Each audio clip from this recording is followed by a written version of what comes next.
watching Google Plus YouTube's longest running Noahide Torah chat event every week.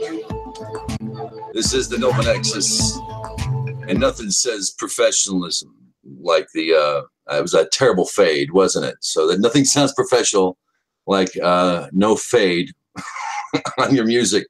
Welcome to the Nilvah Nexus Thursday night chat. James the Idol Smasher at gmail.com. You can also like the Nexus, the Nilvah Nexus, Nilvah, A-H, the feminine of Nilvah, on Google Plus and Facebook, as you can see here at my cool new little banner. Yeah, that was from our friend Brother John. So we'll see if we can get him in here as well. He's been invited on a few platforms, so hopefully we'll get him in here. Ross is back. Rosalie is here. Good to see y'all. How's your week been? I'll unmute you. How you doing, Rosalie? Life treating you well, I hope. All right. I can't hear you if you're speaking. Okay. Last week, we talked about the Mishkahn, the temple, those temples, if you will, that were built by the hands of men. As we discussed the third temple, many say that it will not be built with human hands. Not everybody, but most of them. So apparently John's having a hard time. I need to get him in here. I don't know where I've missed getting him in here. So we open with Vayikra on our Torah schedule, and something that's really interesting, I thought, is we're going straight back into the use of the Mishkahn when it comes to offerings. And as soon as I can get John in here, hang on a second. Google Plus takes forever to load. Loves RAM. Really loves RAM. So actually doing anything takes 5 seconds on my computer because I don't have 20 gigs of RAM. So here we get John Kishla. Give him a link from the invite button. And then we paste. And we paste again. It's taking forever, and I have no patience. I sound like a monk. Sorry, y'all. Okay. So one thing I wanted to look up, I wanted to discuss, and I was looking through my old divine code. Most Noahides are going to have this book. It's kind of like the Kitzer Shulchan Aruch. It's edited by Rabbi Schulman. It's not Rabbi Yosef Schulman. I'm not happy with a lot of things in there, and I'll explain why. But my question was, well, what good is this temple to Noahides? Because as you'll read here, apparently it doesn't really apply much to us, and I got the impression that a non-Jew coming to temple and making an offering would be kind of like a token gesture on the part of the fine Levite people and the Kohen. Welcome, John. Shalom. Glad to have you. Glad to have you here. I thought I got the email out. I got all the other invites. I'm talking about whether the non-Jew, really comes to offer.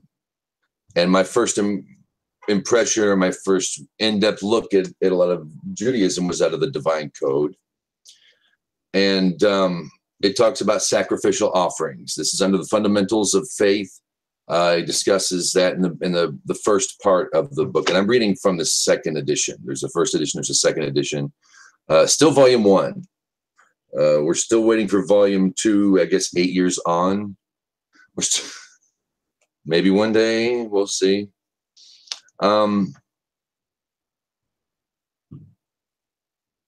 is permitted for a Gentile, as I say, to offer sacrifices, meaning to build an altar and to offer upon it a kosher animal or bird, which he owns as a sacrifice to God in any place at any time.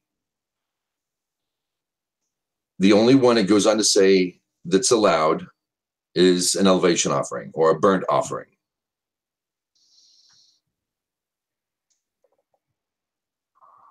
Now, here's where it gets tricky. And this is still under, by the way, it's Fundamentals of Faith, chapter 7, and we're in 1. We're still in the first precept. Okay.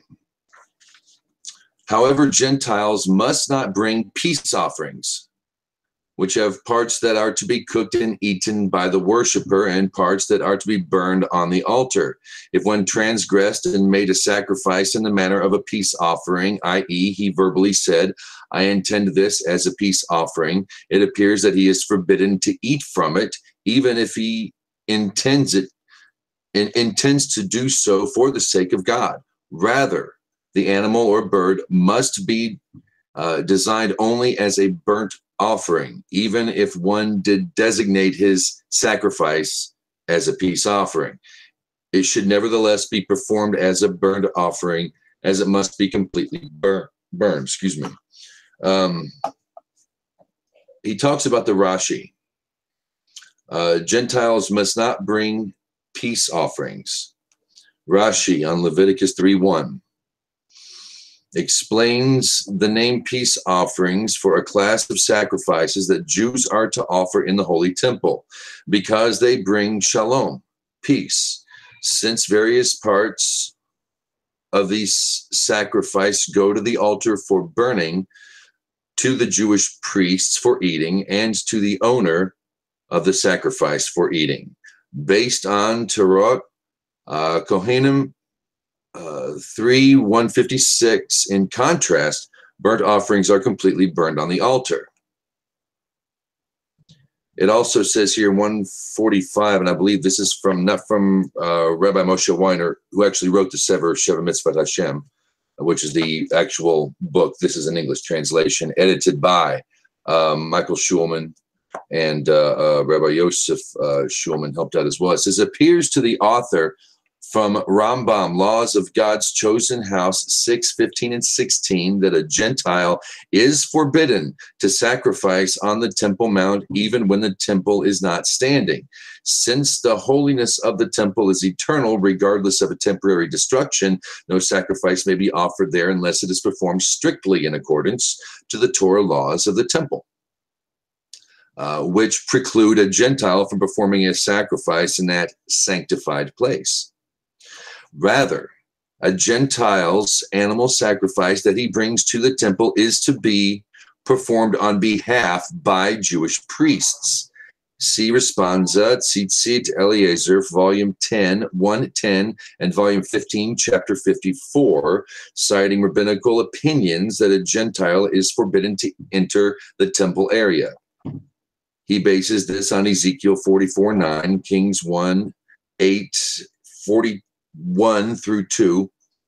It's taken that Gentiles may not pray at the temple's perimeter. Okay.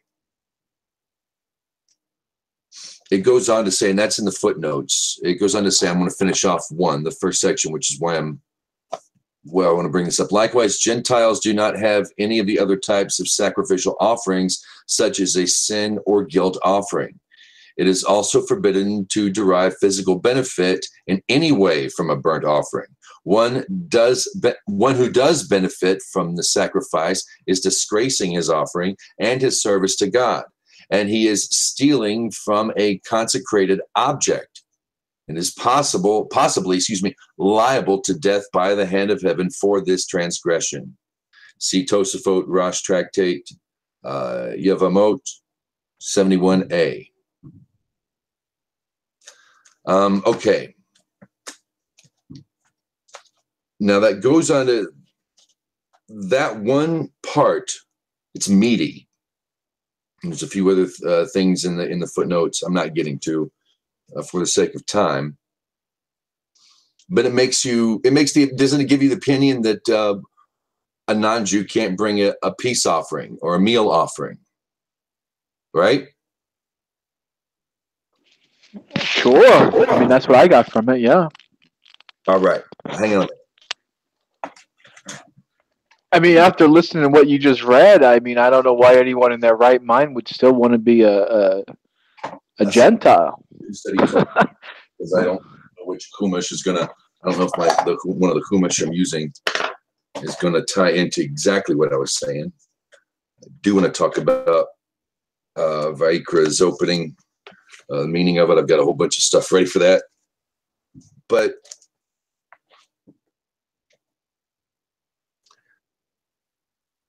Leviticus, Vayikra.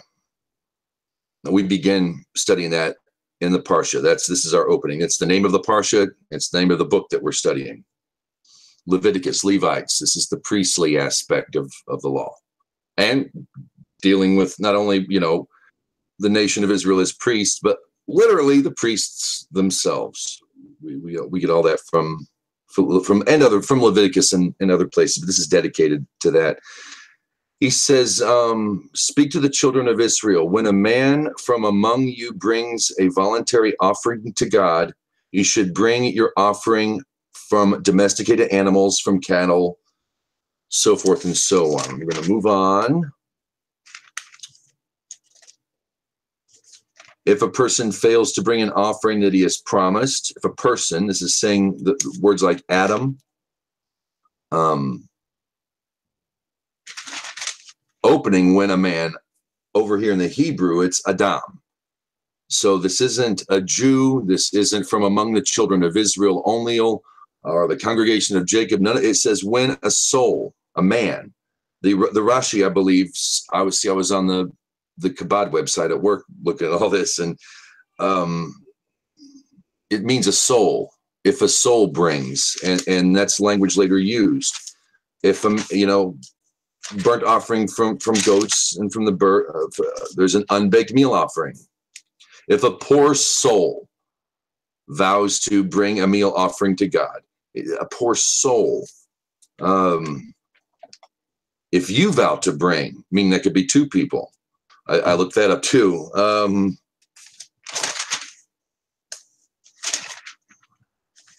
If his offering, all the language, and I could be wrong, correct me if I'm wrong, but all the language, it doesn't say if the stock of Jacob, the children of Israel, it says a soul, and not you, or,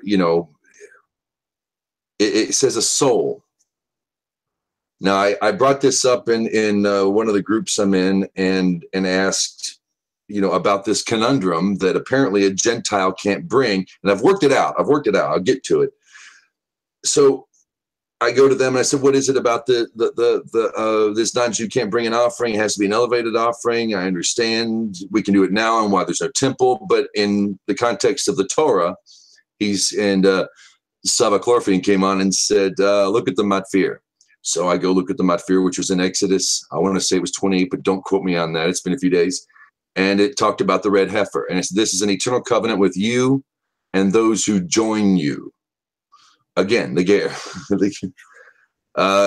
So these are non-Jews. These were people who aren't allowed to marry into the holy house of Israel. So yes, they can bring an offering. In fact, they are required, at least on the red heifer. That's everybody, and God singles everybody out. And when I'm reading this here, when there's a Mishkahn, I got angry for about an hour, and I thought, what? And started looking stuff and started digging, and realized people might be getting the wrong impression of what Mr. Weiner's or Rabbi Weiner's saying here. We aren't allowed. It's not that we're prohibited to make a peace offering. A Gentile alone with a pile of stones, a stone altar, doth not. You can't make a peace offering. You can't do it. It's like a square circle. It's not like it's. I mean, I say it's forbidden. It just can't be done. You have to have the Mishkahn. You have to have the temple. It's not that a non-Jew can't bring a peace offering. If he's been around everyone well enough, knows where a kosher baker is to get some kosher flour, or he can do that. God does not differentiate between Jew and Gentile, Israelite, non-Israelite, ger, or whatever. He just says a soul, and he says Adam. That's the word he uses in the opening. The first thing he says, when Adam. That's the Hebrew. I don't know a lot, but I'm learning. And I think that we're given here's this kind of meme. It started this notion that we aren't allowed to bring peace offerings. We aren't allowed to bring a meal offering. We can't buy the Cohen a dinner when we can. It just has to go through Israel. You can't just do it on your own. But that's because there's no, if it's a Noahide and an altar, there's no one to share the meal with. There's no meal out. You can't make them up because there's no priest there. I don't know how you can forbid something that's impossible to do. It's impossible for you to walk upside down on the sky. It's forbidden. In fact, we're going to forbid it. It's so impossible. So I don't understand the forbidding issue when Torah tells you flat out that yes, you may come to the temple. That's the whole point of Isaiah and Ezekiel, the influx of the world to God, to the temple, to Israel. Everybody's going to be welcome. So there's my thing. That's what I'm bringing to the table. I think it's a misconception. I'm not saying anybody's wrong. I'm not saying Rabbi Weiner is wrong in the divine code, but he's obviously talking about a Gentile in his altar, the stone altar. When I say that, the proper altar for non-Jews. So there you have it. I want to let my throat rest. I've been going 20 minutes. Somebody take over. Welcome, Rabbi.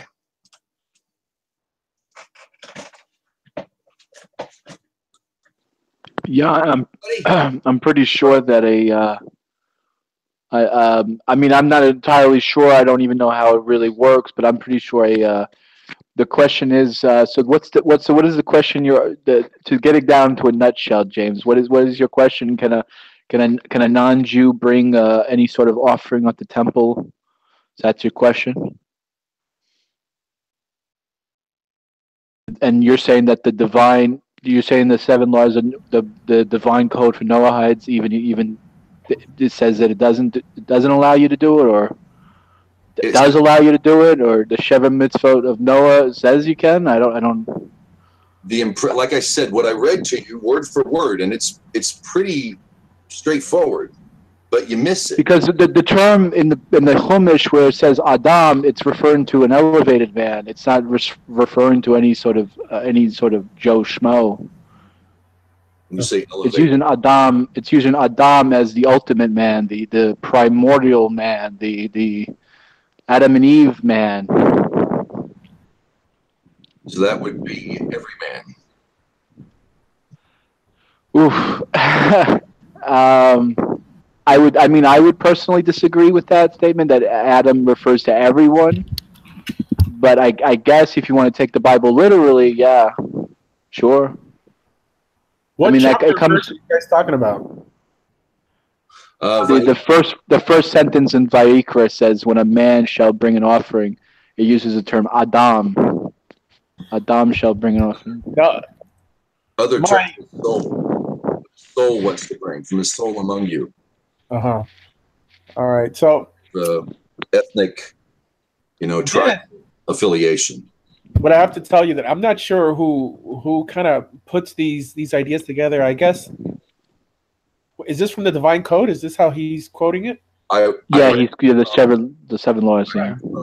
So this is very problematic because I heard read this. Will say the same thing. Only because it's okay. There's excuse me. There's even some opinions in the Talmud itself that when it says Adam, it only means a Jew, because a Gentile is not called Adam. He's not called a man. This understanding that Adam here means everybody is something that somebody made up. You know, I wish that's what it meant, but contextually, it's only talking about Israel. You know, contextually, it's when you talk about Israel. You know, using man in the context of an elevation offering, which right. is Well, man just means, you know, all of Vayikra are the holiness standards for the people of Israel. right. It doesn't mention anything that a Gentile does. The notion of a Gentile building a stone altar is not prescribed as something that Gentiles should do. It just doesn't. Now, I know people want to sell books, but if you go to your average rabbi, I mean, forget about these gay rabbis, just to your average, you know, Rosh Yeshiva or someone learning in Yeshiva or Kollel, they'll laugh at you. You know, they'll be like, who made this up? You know, it seems like they're trying. Here, look, there is money in trying to find the ger in every Parsha. But in Vayikra specifically, you're going to have a hard time. It's especially a ger who worships God, because the notion of a ger who worships God is a later idea, right? Which is the elevated ger toshav. Now, yes, a ger toshav does exist in the Chumash, but not the elevated ger toshav that the Rambam talks about, which is the one who keeps the 7 because they were given to Moshe Rabbeinu on Har Sinai by HaKadosh Baruch Hu. It's a different ger. So to try to make him fit in the Chumash, in other words, what people shouldn't do is take a later idea, in this case, an opinionated idea, and reinterpret the Bible by that subjective idea. In other words, Scripture interprets itself. And the job of the rabbis is why it says, when the soul among you wants to bring a peace offering. When he says that, among you, I mean, right. But nefesh would just means person. You know. But when he talks about the red heifer, he says everybody has to join in, you and the ger. So obviously we have to go to Mishkahn for something. It's not like we're prohibited from it. Yeah, but the red heifer is not a sacrifice. What do you mean? I mean, it's burned to a crisp, and the ashes are you know, absorbed, and that pool is made. And supposedly that only happened once, and then Israel just kept on adding water to it over and over again. But it's, you know, I used to have an online yeshiva called eyeshiva.com, and I had a Noide. This is probably 10 years ago. His name is Roger Grattan. So he was famous for being one of the few Noides who was sent directly from the Sanhedrin in Israel to make more Noides. So in Israel, he is one of the few Noides that on camera he offered a sacrifice. But I guess it was a korban olah, right? I mean, it wasn't a peace offering. I mean, it's technically a barbecue. That's what it is, you know? I mean, people freak out about sacrifices, but what do you think, I mean, you're doing when you're barbecuing meat and saying a bracha before you eat it? It's pretty much your you know. Yeah. I don't want to, like, completely you know, take over your class or anything. I'm listening. I'm just telling you. I've heard I don't want to rain on anyone's parade, James, especially not yours, because I love you as a brother. You know that, but I think it's pretty clear and safe to say that a non-Jew is not able to bring any sort of offering.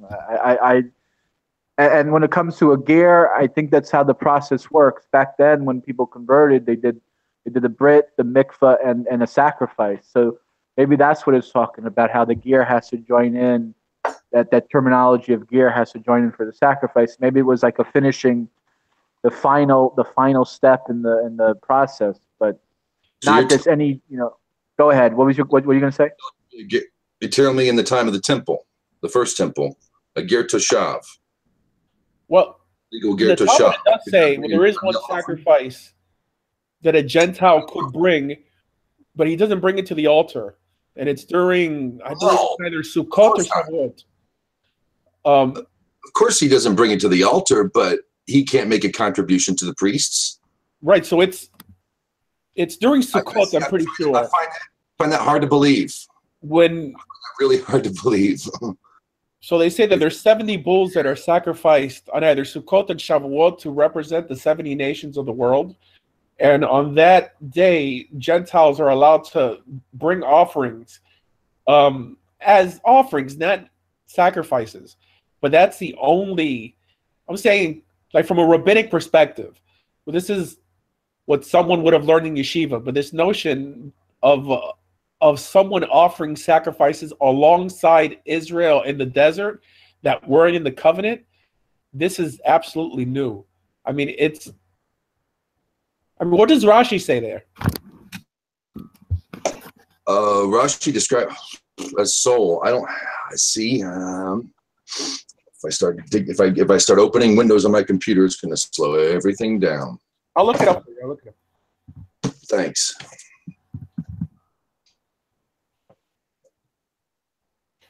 Because if Rashi doesn't say it, it's like really not accepted as a valid opinion in modern day Orthodox Judaism. And I know it shouldn't be like that, but that's just the way it is. Or if the Ramban doesn't say it, there aren't too many commentators on the Chumash, right? There's the Ibn Ezra, there's Rashi, there's the Ramban, and there's, like Sforno, like a few other ones there. But they pretty much kind of almost say the same thing. All right, so I'm looking it up right now. Let's see. Yeah, when a man from among you. And what verse is it? That was Vayikra 1:1. No, excuse me, 1:2. Speak to the children of Israel and say to them, when a man brings a voluntary offering to God, 1, 2, so forth and so on. And I'm in the right. Okay, so this is Rashi right here on this. It says, when a man from among you brings a sacrifice, it says, when he brings, that is, Scripture is not dealing here with an obligatory sacrifice, in which case it would have said, a man shall bring. Rather, Scripture is speaking here of a voluntary sacrifice, and thus says, when a man brings a sacrifice. It says, a man, okay? It's explaining what Adam means here. It says, why is this term used here as opposed to ish, right? Also man. Alludes to Adam, the first man on the earth, and teaches us that just as Adam, the first man, never offered sacrifices from stolen property, since everything was his, so too you must not offer sacrifices from stolen property. So this is Rashi right here. So according to Rashi, what this means a Jew. Now let's see what the Ramban has to say. Hold on one second. When I said a man from among you. Right, no, but here it's saying, like, why did it say a man instead of ish? Because Adam and ish both mean man, but Adam means more like, human being, while,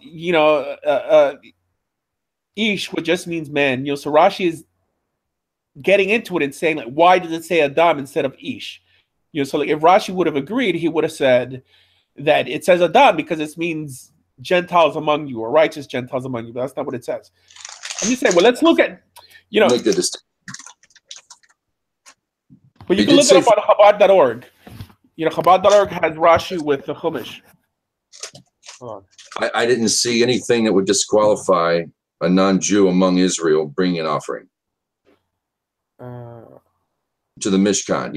To chip in. It's not. Yes, a Gentile is completely incapable, even bringing a peace offering on his own. That should go without saying. So you're saying more like. So you're saying, James, more like he's donating the flour to make the challah bread, but he's not in the kitchen. The Rebbe's in the kitchen making the challah bread. He's just donating the flour for her to make it. That's all you're saying. What about he's not in the kitchen making? I can't hear you. Go ahead. How about the third holy house of Israel, an Israelite? Does he go to the altar or do the Kohanim go to the altar and let the blood, and burn it up? Does the Jew go in, and do it himself? No, of course not. I get that. I get that he's not actually bringing it himself. He's not playing the part of a priest. But Moshe Weiner doesn't say that. He's talking about, and I read this in the opening of this of chapter 7. He's in the fundamentals of faith. It says it is permitted for a Gentile to bring sacrifices, meaning to build an altar and offer upon it a kosher animal or bird that he owns as a sacrifice to God in any place. And from here on out, that's what he's talking about. And all too often, I think a lot of Noahides and Noah will read this and think that this doesn't apply to me, that I cannot bring the priests a sack of flour from the kosher grocery store down here, from my trusted guy. He knows me. I know him. I've been around here. I'm familiar with, that line of thinking that one could attach, that one could come to the Mishkahn, to the temple, and make an offering of such proportions, a peace offering, a meal offering, saying they can't do it. He's only talking about on his own altar. According to this, if you're among the people of Israel and you're accepted by them, I don't think you're necessarily disqualified because you're not one of the holy houses of Israel. Could the Egyptians marry into the rest of Israel, the stalk of Jacob, after Sinai?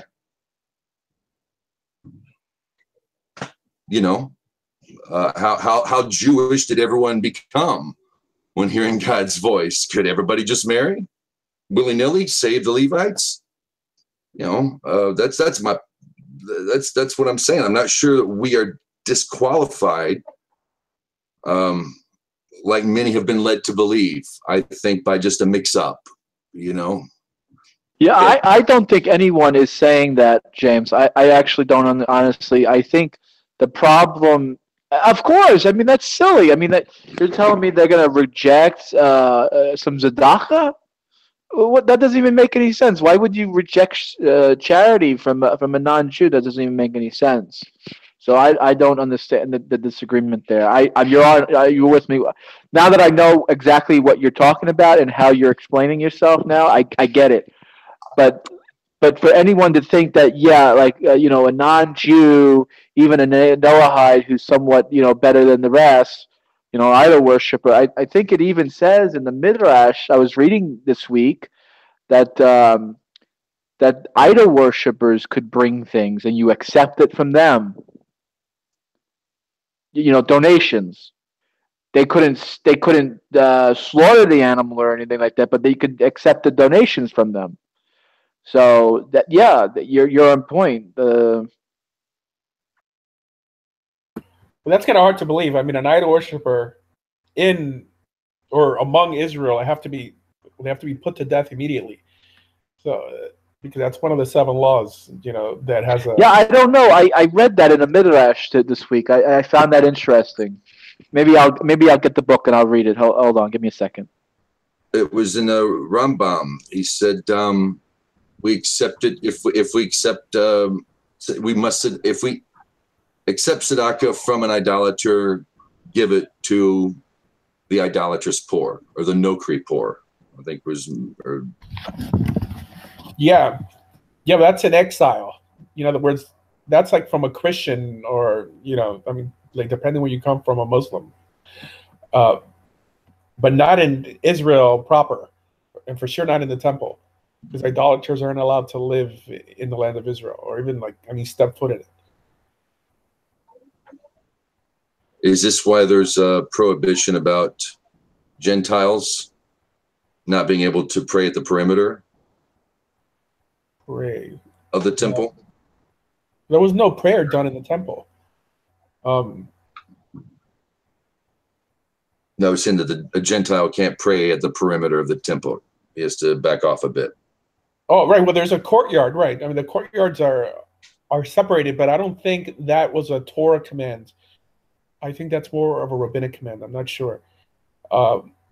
Now, mind you, the temple is not in the Torah.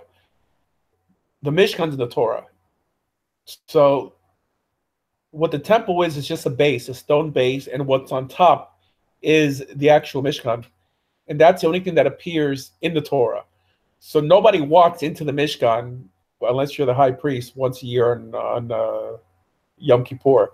But in the wilderness, there was no perimeter, for Gentiles. I mean, the tribes were encamped around the tabernacle. Sorry, I have a flu, so I'm here.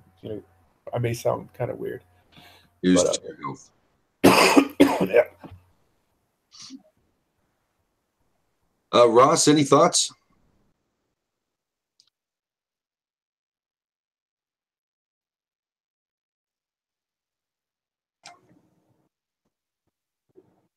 Yohanan, you've been putting out a lot of videos lately.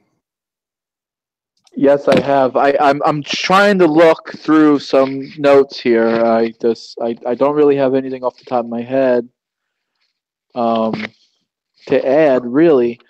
I did do a study about what that means, that Adam, why it's referred to as Adam. I thought it was a pretty convincing argument that it pertains to the different levels of someone's soul.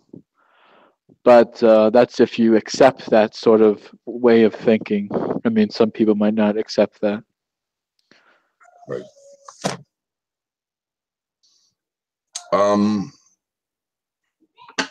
Okay. In the Gutnick edition, I started this a while back, and before I started using this as the primary study Bible and exploring it, we'd read a little section telling you what the name of the Parsha means, what the Parsha means, what Vayikra means, which also happens to be the book that we're starting. So, Vayikra means he called, as in the opening verse of our Parsha, he called to Moshe. Rashi explains every time God communicated with Moshe, whether it was with the expression he spoke, he said, he commanded, it was always preceded by God calling Moshe by name. For calling is an expression of affection. In other words, Rashi teaches us here that when God called out to Moshe, he not only merely doing so in order to attract Moshe's attention, but more importantly, that it was an expression of affection. And before God would speak words of Torah to Moshe, he first expressed his affection for him. This teaches us that God's affection for Moshe, and likewise his affection for every Jew, is more deep-rooted in God's essence than even the Torah itself. This, however, presents us with a problem when we read the end of our Parsha, which speaks about the sin of dishonesty. For if the message of Vayikra is the closeness and affection that God feels for every Jew, then why do we find that the Parsha ends with the discussion of sin, something which distances a Jew from God? In truth, however, the end of our Parsha speaks not of sin, but of teshuvah, repentance, return. For when a Jew transgresses one of the mitzvos of the Torah and later decides to return to God, he witnesses the fact that this person has a deep connection to God, even when his external connection to Torah has been severed, and it was that deeper connection which motivated him to return. So in the final analysis, this is the perfect ending to the Parsha, which represents God's unconditional love for the Jew, for it is precisely by virtue of a Jew's inherent connection to God that he is able to return to his Maker, even when his relationship via Torah has been temporarily interrupted. Based on Leviticus, Volume 7, page 24 through 26. Yeah, that's Lubavitcher Rebbe's comment. He commented on that. I mean, honestly, but doesn't that just get you mad hearing that Jews are inherently special, whether they keep Torah or not? Gentiles just garbage. See, this goes against what the Rambam teaches. This goes against what the Talmud teaches. This is why many people are against Chabad.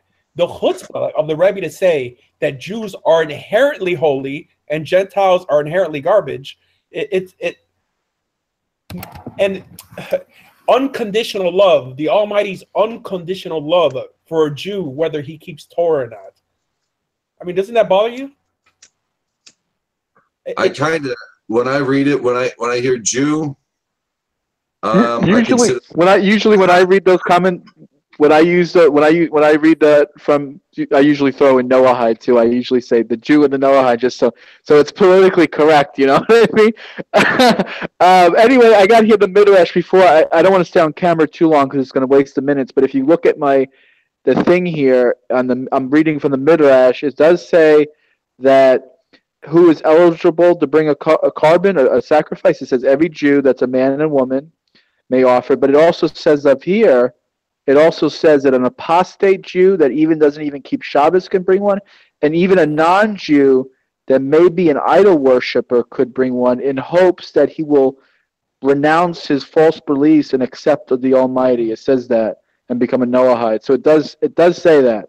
So whatever that means, I have no idea what that means, but I did read that today. All right, so that's saying even if he's an idol worshiper, but a Gentile who's for sure an idol worshiper cannot dwell amongst Israel, right? It's not a, but again, it's saying that you don't know really what's in his head, but you've given the benefit of the doubt. Is that what you're saying?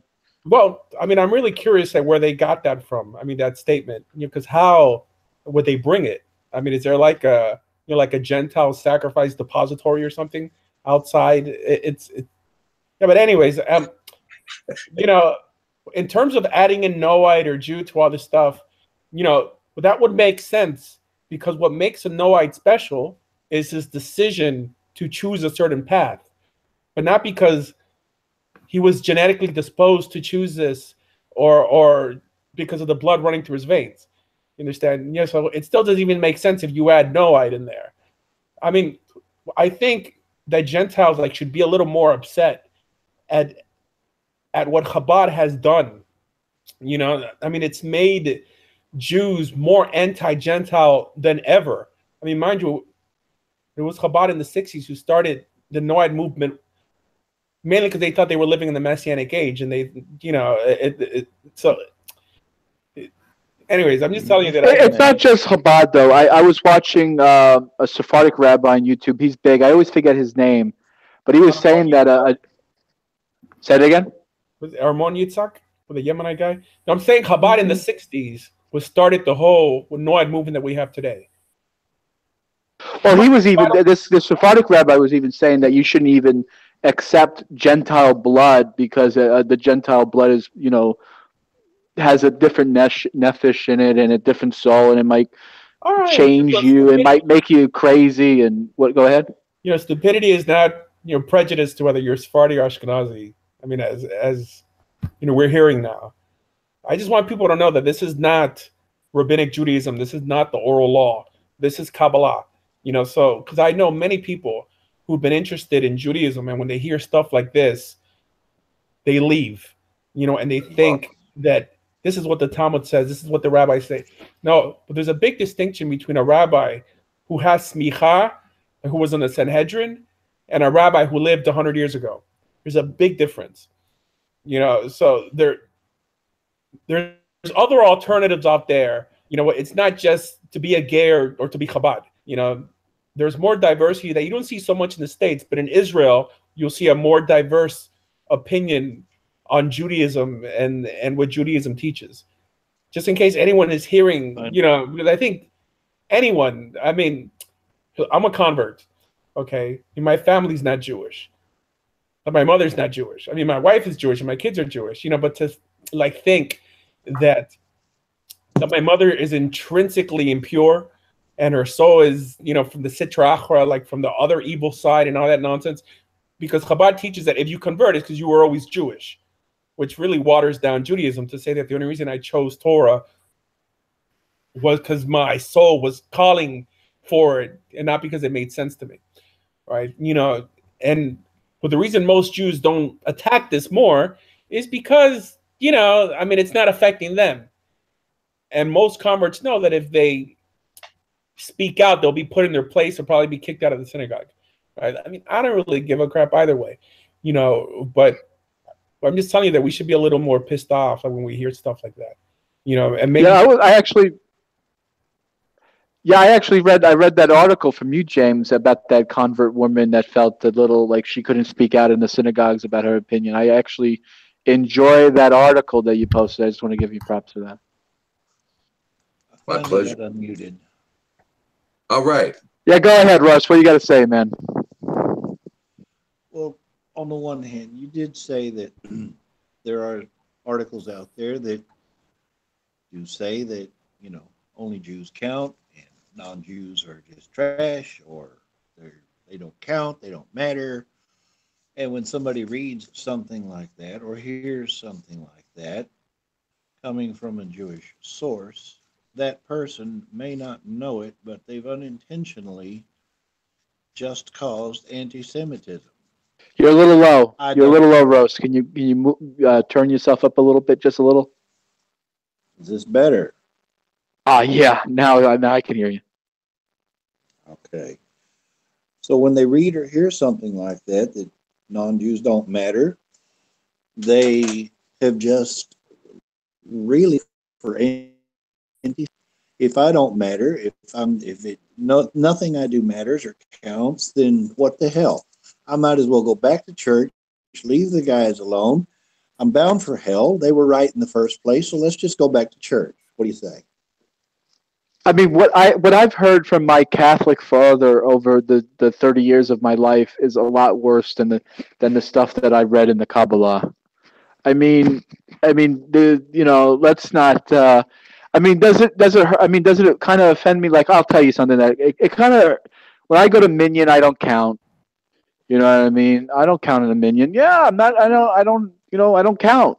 It kind of sucks, but that's just the way it is. I mean. Does it make me feel bad? Does it create anti-Semitism? I don't know. I don't think so. It doesn't make me change my opinion.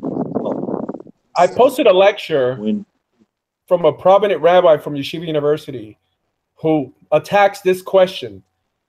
It's called Two Souls, Two Opinions. So he brings down the Chabad approach and where it came from, and then he brings down the Rambam approach, which is the opposing approach. I think it's good for everyone to listen to get a little background and really get grounded and so they're able to respond when they hear stuff like this. So I pasted it in the little chat box. Thank you. Go ahead, Ross.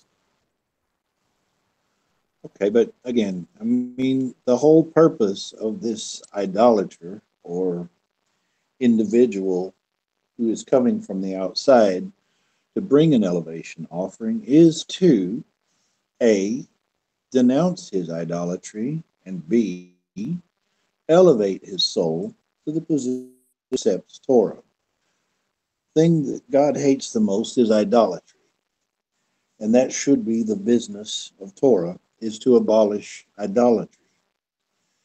And the only way you're going to do that is to get people to walk away from it. If they choose to bring it, as it says in the beginning of the Parsha, when he brings his offering, this means that he's voluntarily stepping away from whatever it was and trying to come close to Hashem.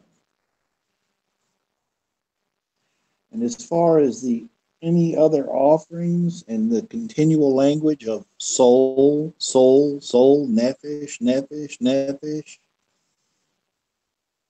this language is saying to me that anybody that wants to elevate themselves has the opportunity to do so, because if Hashem closes the door, then he created us for nothing.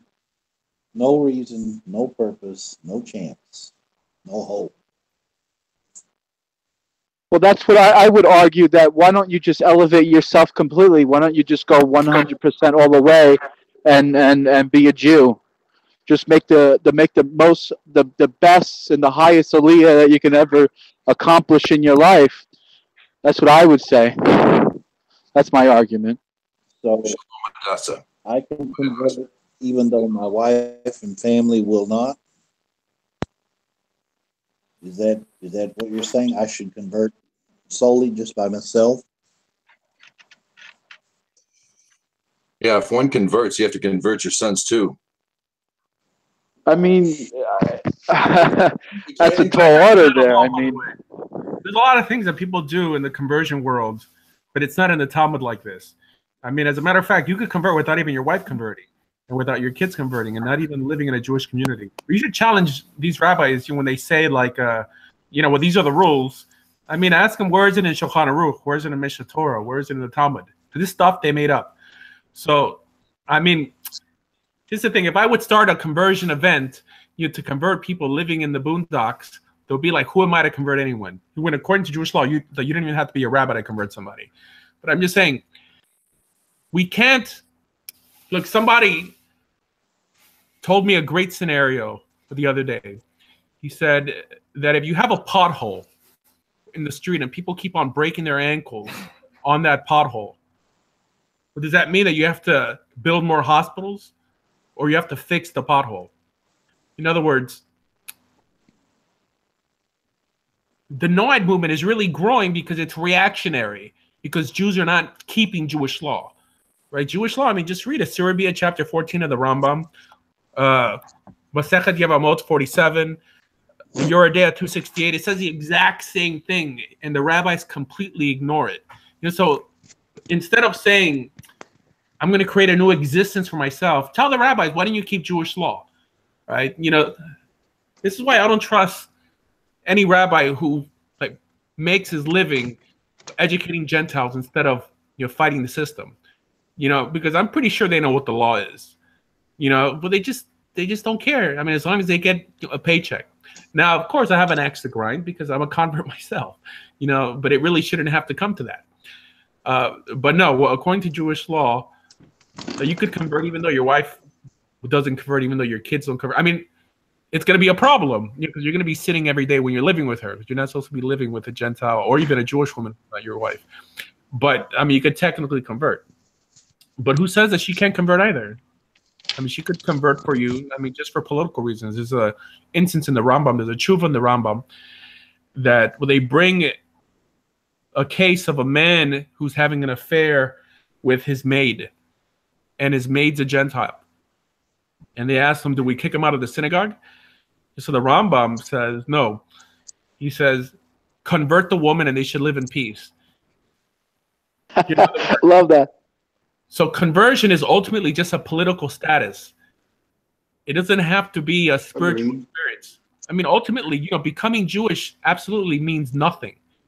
It's what you do after you become Jewish. I mean, by the simple fact that you could be born Jewish shows that being Jewish doesn't mean anything, right? So now, which is why, according to Jewish law, conversion took 1 day. It's like this in the Talmud. It's like this in the Rambam also. It says that when the guy confronted Hillel and said, teach me Torah while I'm learning, convert me on the basis that I don't accept the oral law, convert me and teach me Torah or whatever, and make me a high priest, all these things. But Hillel says, fine. He converted him immediately, and then he taught him Torah.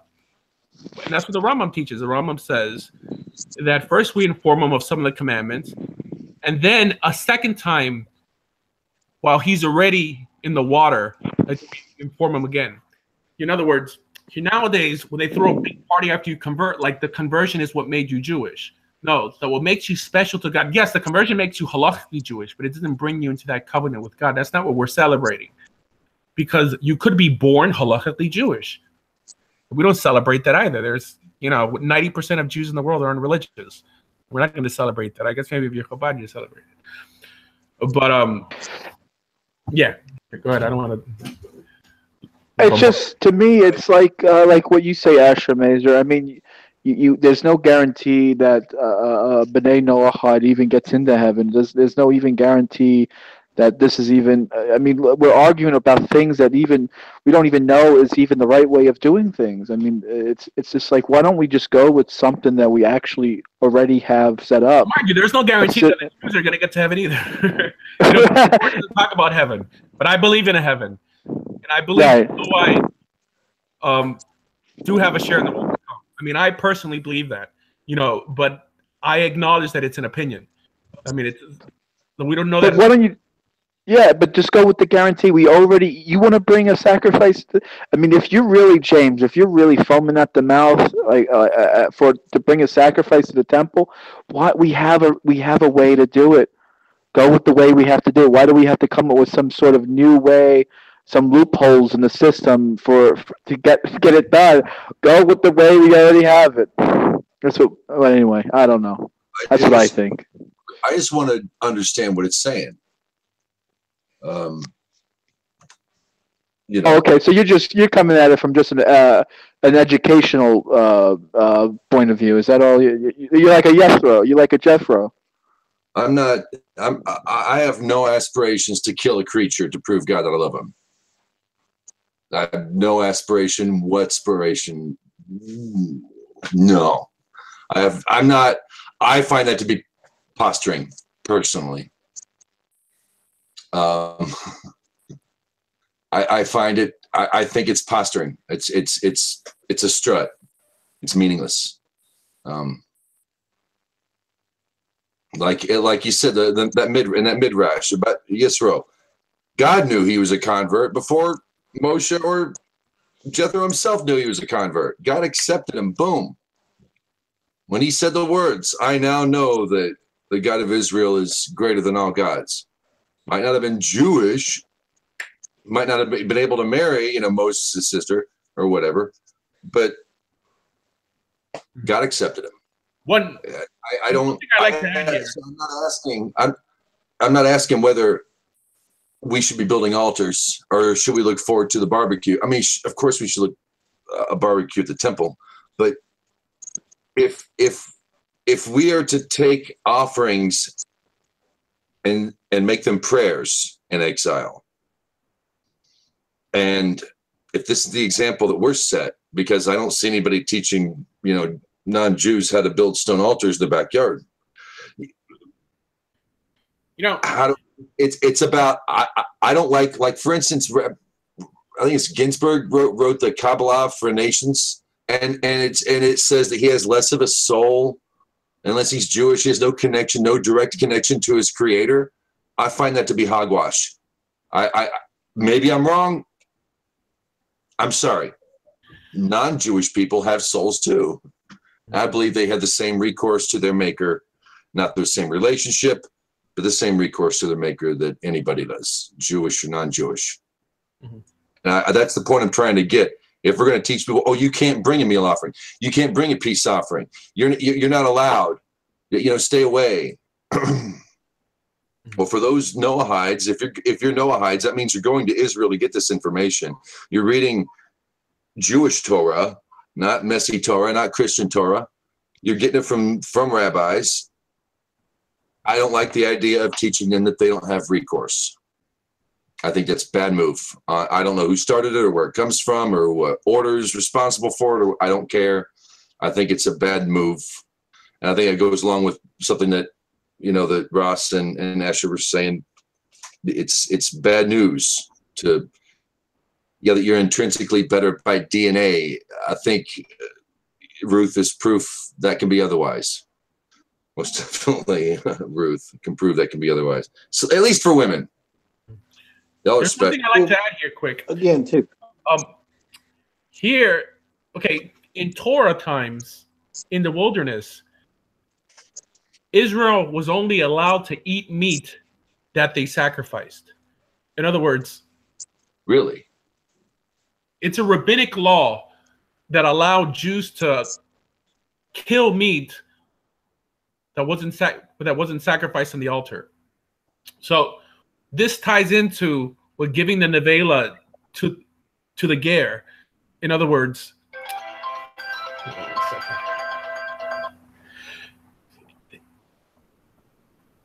Mr. Popular, he's getting phone calls left, right, and center here. Nice. So, in other words, it's almost like an act of mercy whether we give them meat to eat, because you couldn't survive in the Middle East. Now you have all these meat substitutes. So back then you couldn't survive without meat in your diet. So this is why what the Jews felt they had to bring sacrifices. It's not necessarily because they wanted to harm the animals, because they wanted to eat the animal, and the priest needed to eat also. So it's not that, like, why am I going to sacrifice an animal when I could just go to a Walmart and buy me a steak? But that was your steak. So right. So the rabbis would later instituted whether you were allowed to kill meat, because nowhere in the Torah does it say whether you can kill meat outside of the sacrificial system. It doesn't, say how or when. I mean, it's never done. So yeah, that's just an insight I wanted to share there. Cool. Thank you. Ross. That actually puts things in perspective a lot.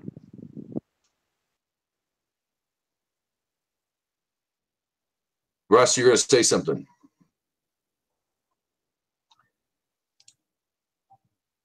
Nope.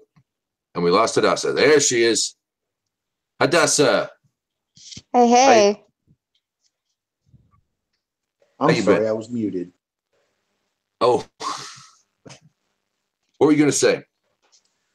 Part of the reason or explanation for this, all of this offerings that we're reading about here too, one of the explanations that was given as to why this offering system was established was that because so many of the pagan world were accustomed to offering animals to their gods.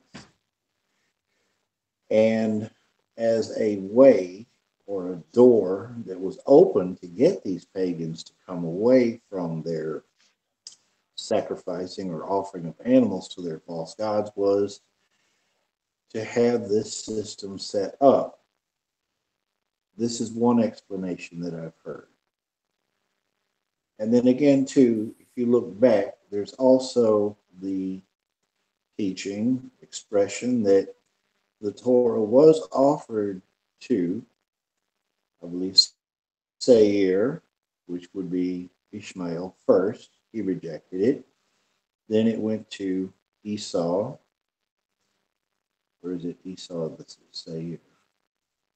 Either way, it went to Ishmael first, then Esau, and then both rejected it. Then it eventually came to Israel, and they accepted it. So somewhere along the way, we have to ask if the Torah was being offered to these other individuals before it came to Israel. What is that trying to say? I don't have the answer. I'm just asking that same question.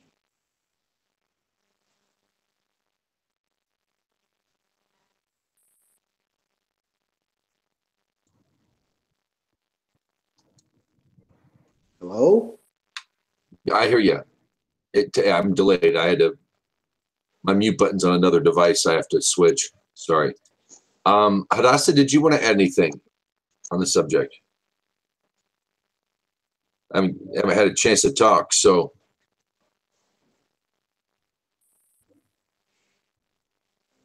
All right. Okay. So did we get it settled? Are we all clear? We're all 100% sure now what we're talking about? We all figured it out tonight? Yeah, I just want to make it clear it's a misconception. There's no contradiction. It doesn't matter if you're one of the three holy houses of Israel. You can offer to God, provided you're not an idolater or a schmuck. You can offer. You have recourse to God, and that's a theme I want to get across tonight. That is to me the biggest reason that you would want to come anyway, is to reject the idolatry, which is exactly what Jethro did. He came and said, "Now I know." That is a template for every pagan, if you will, that comes away from his paganism and wants to come to real, true Torah. To give up the idolatry. Because Hashem says, "I am a jealous God. You will have no other gods besides me." When you're ready to give it up, then you come and do teshuvah, where you come and offer your offering and your elevation to say, I'm coming up above this animalistic level that I used to live on. I want to elevate my soul.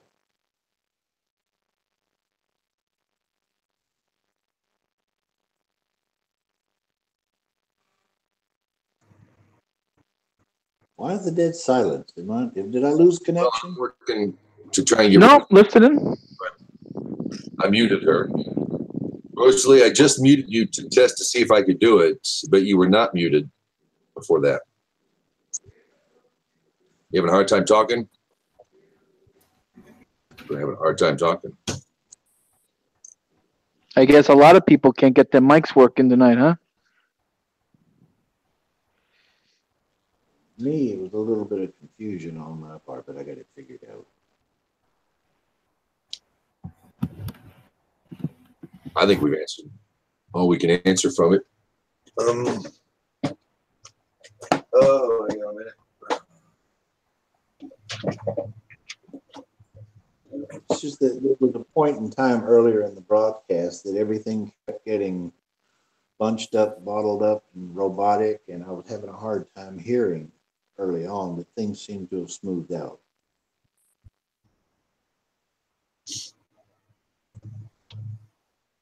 Yes, Rosalie, I did hear you. I also have something from the Sansino Chumash. Let me get my camera on.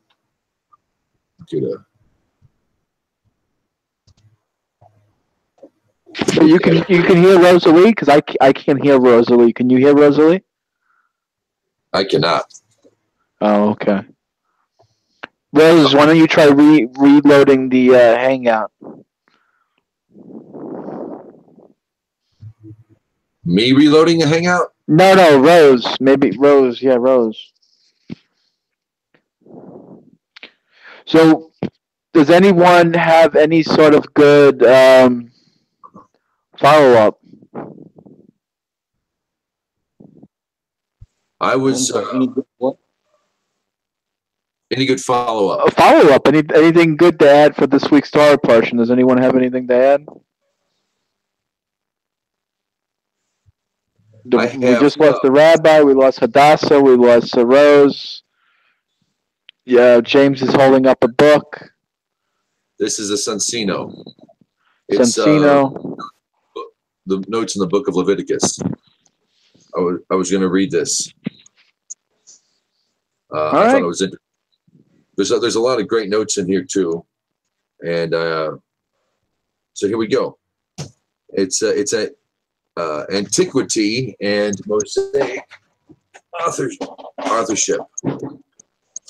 The book of antiquity and the Mosaic authorship of the book of Leviticus are denied by biblical critics. They declare Leviticus to be part of that section of the Pentateuch, which they call the priestly code, and usually designate by the letter P.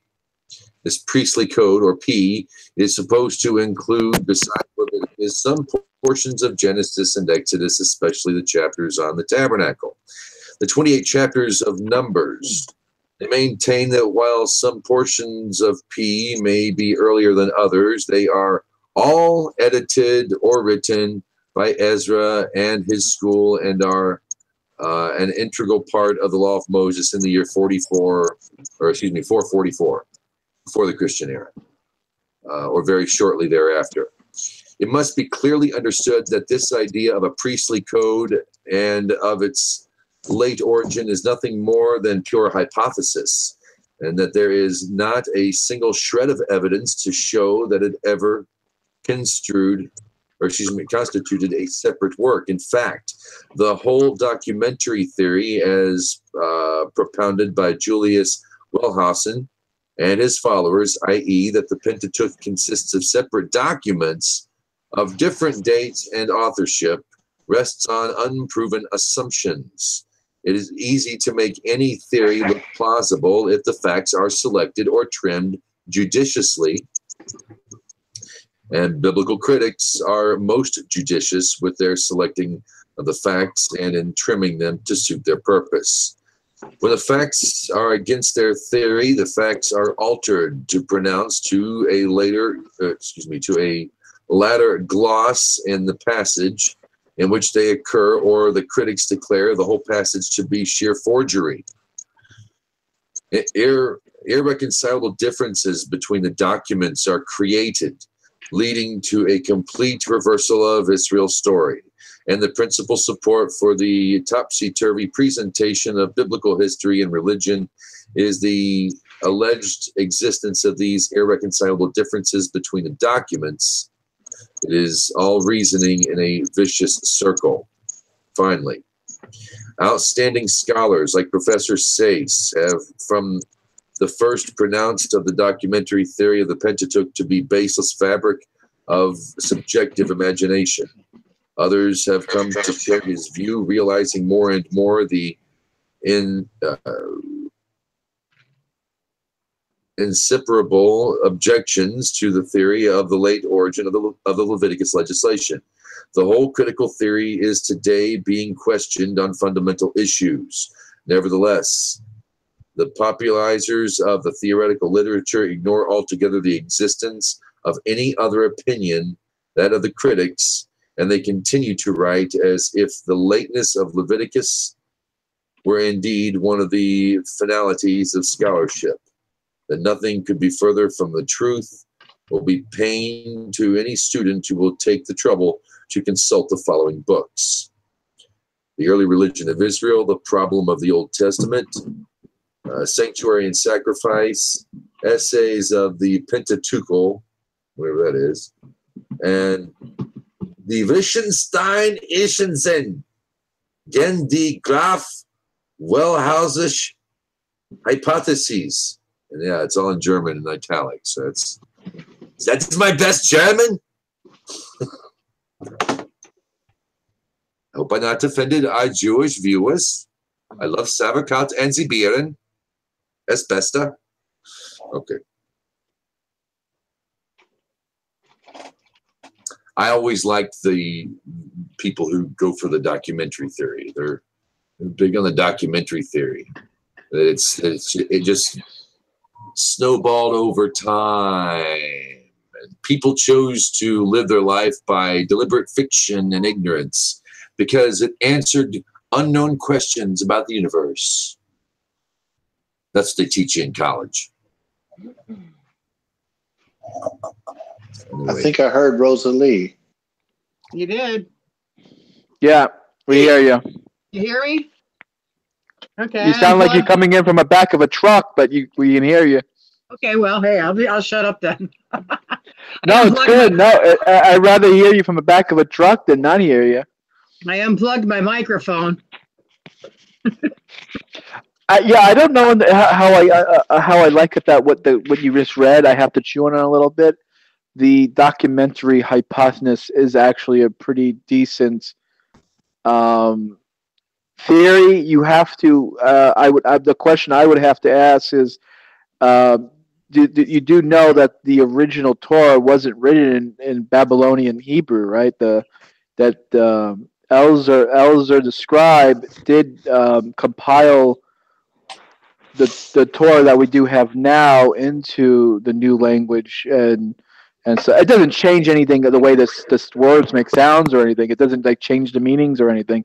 It's just that the new alphabet and the new, he put it together. It was actually separate. They were separate books. So I don't understand.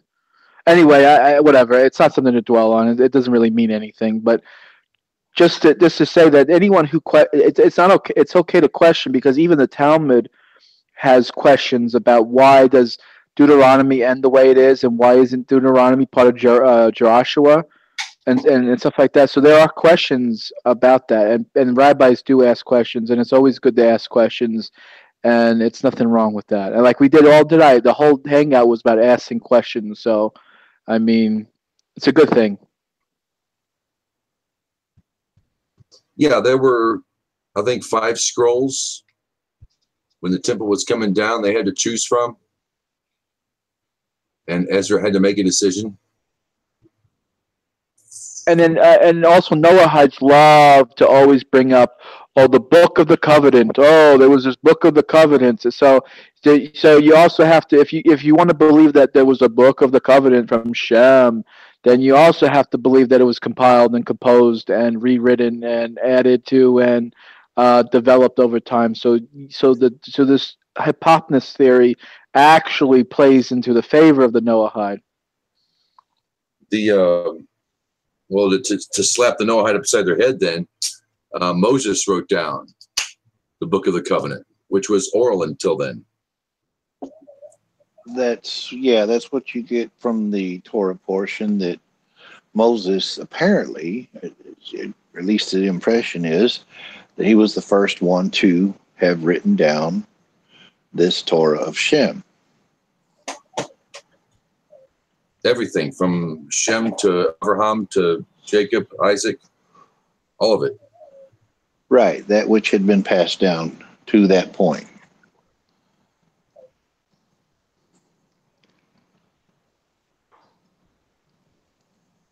I think that's saying that when we look at the book of Genesis, up to, I guess, Mishpatim, or the events at Mishpatim, somewhere around there. Right. Mishpatim, that's the Parsha. So we're looking at, we have the book of ancients in our hands, the Chumash. So it's already there. Yeah. Well, I think it's that Parsha, or I'm sorry. This is later. Go ahead. I was just going to say, I think it's that Parsha or the very next one, where it is elaborating. It is a Mishpatim, all the way up to that point where it's elaborating all of the laws that were known that Moses was writing. So if you look at, there's courts of justice in there, honoring your parents, all of that which he had written. And that was in the covenant of the ancients. You're reaching for your Chumash now? Going for the Parsha? What? I was shutting the door. Oh. Okay. Otherwise, I've little winds will infiltrate.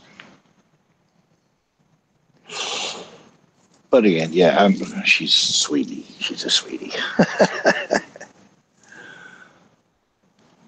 But that's how it comes across in an interpretation. I'm not going to sit here and tell you that it's absolutely positively the only one, but it does seem, at least on the surface of it, that if he was writing this down at that point, and if you're following events, which we all know that they're not quite in sequential order,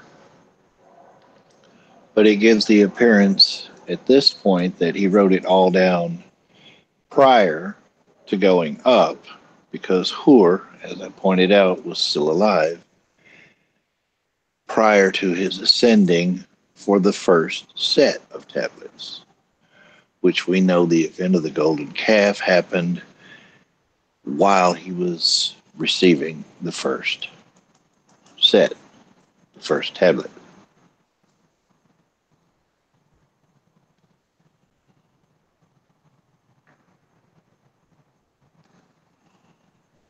Something I never brought up. I want to get in. The teaching. I just want to say that it was Moses' second time up. The first was the first time, was the second time.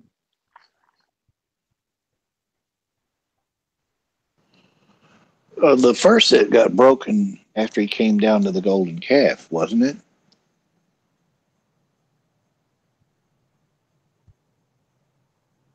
Well, he went up in 19. I'd always assumed that we get a more fleshed out story in Mishpatim. We get a brief God speaks, Israel freaks out, Moses goes up the mountain, to receive the 10. And that was the end of it.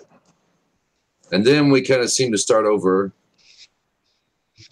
And he goes up to receive the tablets.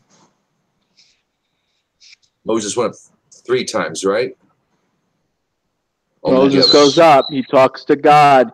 He tells him. God tells Moses what will happen. He comes down. They make sacrifices. They prepare for the giving of the Torah. He goes back up again. He comes down. They find them sinning. He throws the tablets. The idols destroyed. He goes up again, and God makes it chisel him out himself for the second set. And he comes back down again, and they accept it.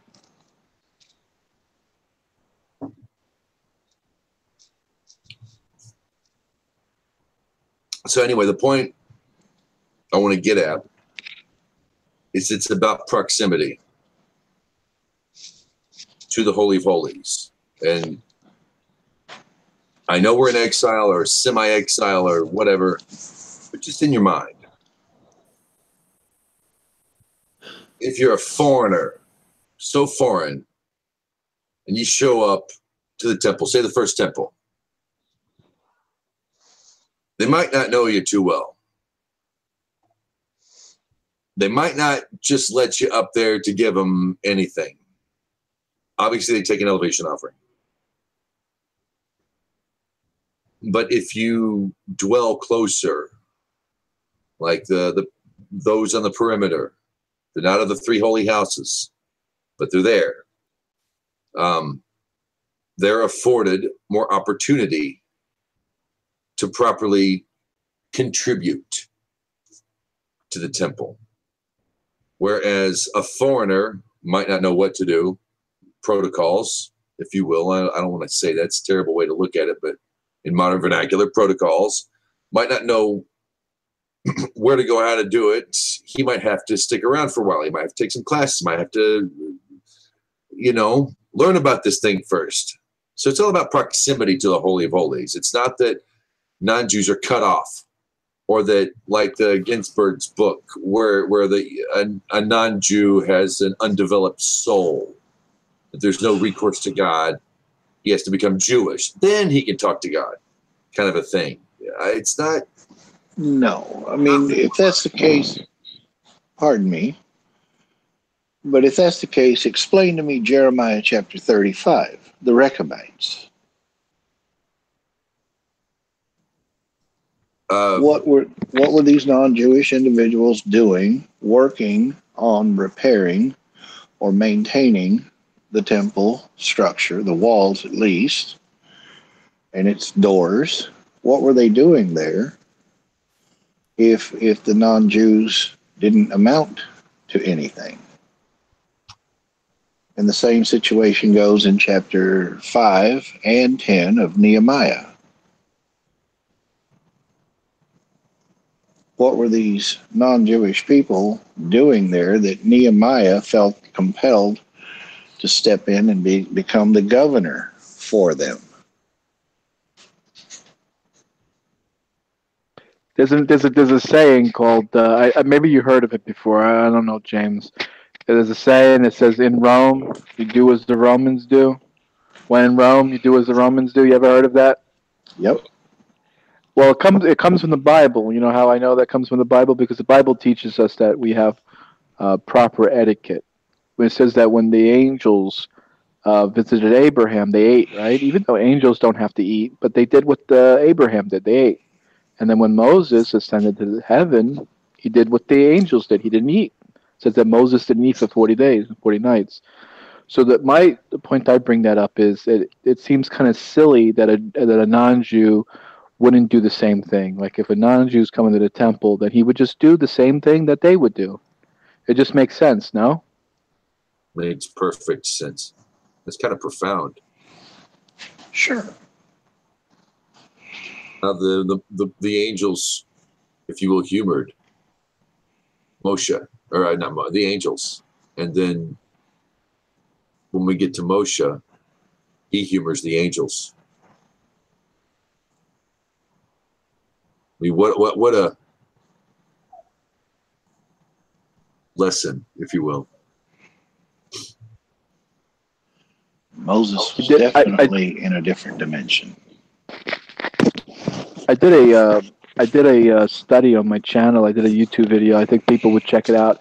That it basically ended, and it was from the Lubavitcher Rebbe. So I don't know if people want to listen to it anymore after what Rabbi Asher Mazer said. I mean, he kind of laid the people's elbow down on the Love the Rebbe. Chabad. Rebbe. he gave the rock bottom people's elbow. Just joking. I'm kidding. I like Rabbi Mazer. He's good. It's always good to have him here. And it's always good to have a different opinion. You know, just because you have a different opinion doesn't mean you shouldn't be heard and stuff. And I always appreciate his opinion. But the Lubavitcher Rebbe said that the Leviticus is about rectifying Adam and Eve's transgressions. If you actually read Genesis, and that's different. Remember how God says that this will happen to Adam and the sweat of your brow, and then God goes on to list like things that will happen to Adam, and then He does the same for Eve. He lists a bunch of things that will happen to Eve, right? Well, in Leviticus, it's all about solving those problems that happen to them. So it says, woman was to be bleed, and a man will be sweat of his brow, and all this other whatever. We can go through the list, but basically the book of Leviticus actually shows us how to rectify all those things. Every single thing that happened to Adam and Eve can be rectified in Leviticus. Leviticus actually rectifies the entire Garden of Eden situation to actually get us back to the Garden of Eden. That's what the whole purpose of the Garden of Eden, the whole purpose of Leviticus is to purify and to rectify and become Adam. Remember the Parsha even opens up, Adam, the man that you shall bring, the man that shall bring a sacrifice, or whatever it says. It's bringing it all around, 360, 180. I mean, 180, turning the ship around. That's how beautiful that is. I don't know if you go by the Rebbe anymore. The Asher Major pretty much made it seem like whatever, laid the smackdown. But I thought it was pretty interesting. I have the video on my channel about it. Anyway, selfish, a horrible self promotion there, plug. But yeah. Anyway, take it away, James. What do you think? Oh, we love the Rebbe. He is an official, loved guy. How can you? No, but I do find it absolutely profound that he actually he saw that with his own eyes, that how it's rectifying all those things. I had a hangout a few months ago. What does it mean to be priestly? Priestly. I always liked the Cane Kung Fu, a humble priest walking the Old West. I liked that. What does that mean? What is this priestly thing? That right there. Rectifying the coarse sins of man. That's what it means to be priestly. That was brilliant, in other words, what you said. I hear you said something, Ross. No, it's just trying to tail in on what John was just saying. I mean, once the Rebbe saw that what Leviticus was doing was rectifying the sins, Adam, I have to think that was partially responsible for the fire that was lit within him. Go out and teach the seven. That's part of the rectification. Chaim Chlorphine in a blog many weeks back, said it was the Rebbe who said to him, "You need to teach the world the seven mitzvot." And Rabbi Chlorphine often wrote as the righteousness trial. And we can. Oh, Rabbi Chlorphine is a Chabadnik? I didn't know that. No, just the rabbi was cool. The Rebbe was cool. Oh, okay. And he followed the Rebbe's instructions. The Lubavitcher Rebbe, yes, he was bigger than Nohai Code. I mean, matter of fact, we can all say that the Lubavitcher Rebbe kind of really started the Noahide movement, really, anyway. But you know what? The fact of the matter is he was for both the Noahide and both for the Ger. He was actually huge into the Ger movement, absolutely as well. People don't realize it. I read a lot of the Rebbe's works, and I read the commentary of what he has to say, and he truly believed in Geras. That the purpose of the exile, this is his own words, the purpose of the exile was for good. The destruction of the temple was for a good reason, for the Jews to be dispersed to non-Jewish lands, to schlep out the non-Jew and bring them to Israel. That's his opinion. That the whole point of us to go to the non-Jewish lands is to find people like me, find people like you, James, to find people like Rose, to find people like Ross, to find people like Asha Mazer. How could we ever come to Torah if we never had Jews around, have never had Torah around? We would still be Catholic, right? Yeah, God forbid. I'm sorry. Speak for myself. You said, Rose. I'm sorry. I No, I apologize. agree. I said exactly what you said. God forbid. God forbid. God forbid. And not to put it down, the JC followers. The people that like JC, they have such a negative puss effect of the Torah, and their whole shtick is that God gave us Torah to realize that it can't work. That's their getup. That's their shtick. God gave the Jews Torah, and God made Jews, and God gave Torah, and God made Torah to show us that it can't work. And here's Lubavitcher Rebbe coming out and saying and teaching us, no, Leviticus shows us how God figured it all out. You think God didn't know that 2,000 years later that there's going to be a bunch of bozos that are going to say that, JC, was the lamb and the Passover lamb? Of course he knew that was going to happen. Everything has a remedy. The Torah this is how beautiful the Torah is. The Torah is medicine, right? And you eat it. It's like the bread of life, right? The tree of life. You eat it and you be healed, right? But guess what? If you're sick, you don't know you're sick, so you don't take medicine, right? So who takes? Why would you take medicine if you don't know you're sick, right? But the Torah is this: the more you learn Torah, the more you know you need medicine, and the more medicine you're taking, it cures you. The cure and it's like 2 for 1. I bring this up all the time. It's like together. It's like the remedy and the cure and the disease. It's all one of the same. It's the same thing. That's how remarkable Torah is. That's how powerful God is. Take it away, Ross. What do you guys say? I was just going to say, you only get... Give me an amen, Ross. Give me an amen. Amen. I mean, you only get the cure for the venom. Anti-venom comes from the venom. Exactly. So if you want to cure the poison of the serpent that bit you on the heel of your foot, you read Leviticus.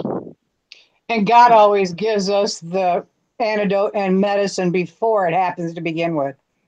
That's the whole shtick of learning the end of Exodus. God told us the story of the red heifer before the sin of the golden calf. God gave us the antidote before the disease. Yes. And if the disease is idolatry, how do you come out of it? Torah. Exactly. That's why you fall down. Yeah. I was just going to that's why you fall into idolatry in the first place, is because you don't have the knowledge of Torah. You don't have the understanding, the learning. You don't have the medicine, so you're sick and you don't know it. But when somebody gives you a dose of the antidote, and then all of a sudden it's, oh wow, well, what do I need to do? I'm going to increase the dosage, baby.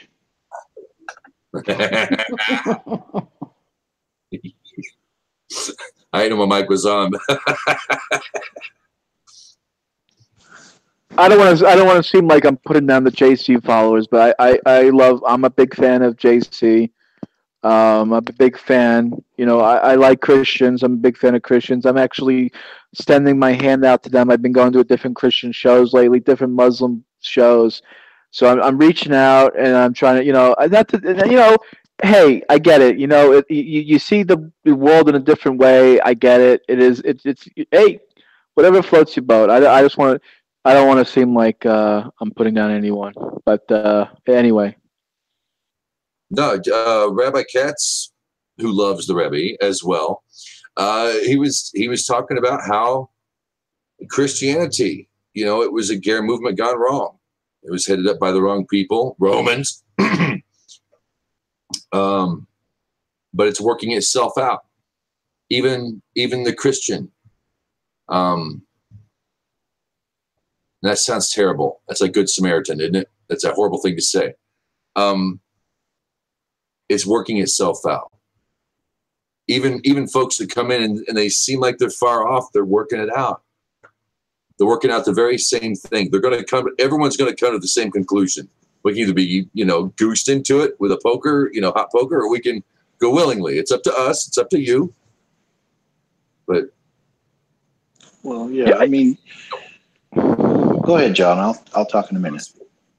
I do see that now. That's funny how you say that. I think Christianity was definitely a Ger movement. I see that more and more now that I kind of learn from the New Testament from my perspective. I see that, Jesus always proselytized. People don't realize this. Jesus proselytized to non-Jews, to B'nai Noahides, whatever you want to call them. B'nai Noah, B'nai Noahide, Noahides, whatever. And it was only until Jesus died when the movement sort of went off the rails. I mean, Paul didn't know what he was doing. Peter didn't know what he was doing. I mean, they didn't even know what to do. I mean, you could read Acts when Philip came. Do we circumcise them? Like, they didn't know what to do. Or do we circumcise Jews? Do we not? I mean, Gentiles, do they have to keep Shabbos? They're asking the same questions that you're asking. Did they have to bring a carbon Pesach offering? Did they not have to? And so, that's the problem. I mean, it gets kind of, I don't know, whatever. It was good intentions. I think it had good intentions. And I see that more and more now. I think JC was a great guy. Well, go ahead. If you take it from the textual, however corrupt or incorrupt it may be, but if you just take the evidence that is there, he was a Levite according to his lineage. And so was John the Baptist. He was of Levitical lineage. But they were out. This is where I said this many years ago, that it was a Ger movement that went wrong. They were out doing this. And if you read Acts chapter 15, where they're having the discussion with these non-Jewish individuals, don't eat meat that is strangled of itself. Do not have illicit sexual affairs. If that's not Noahide code, I don't know what it is, okay? Sure, you don't have the entire list of 7 there, but they're touching on, and they're just saying, if you can just do these things, you'll be fine. And yes, there was the discussion of, do we circumcise or not? Can I keep Shabbos or not? Blah, blah, blah. But the whole situation was, and there was this situation where he reached out to the Roman centurion. So obviously, there was a reaching out to other individuals, non-Jewish individuals, and he was trying to get them some kind of Torah. And I feel like I still, to this day, don't know that a handful of rebels, Sakai, little guys running around with knives, was not sufficient enough to cause the destruction of the temple. But I think, this is just solely my opinion, that there was enough of an effort going on to try and get people to accept Torah. Now, does anybody know what the stated reason for the destruction of the temple was, the second temple? Does anybody know? Baseless hatred. Hatred. No. I'm saying that's what we were told. Baseless hatred was the reason that it was destroyed. Who hated who? The Jews hated each other. Okay. So you're saying basic hatred towards like Jews and non-Jews not getting along together. All right. So the Jews hated each other, and the Romans got pissed off at the Jews hating each other, and they said, "We're going to tear down your temple." Is that how it went? Of course not. It was hatred. Non-Jews hating Jews. Jews hating non-Jews. Okay. So what caused the Romans to tear it down? What got them so fired up that they wanted to go and tear this temple down? They didn't They didn't allow them to perform idol worship in it. I thought it was something like the Jews are pissed off, and the Romans had the belief of I can't even say it. Synchronizing the religions.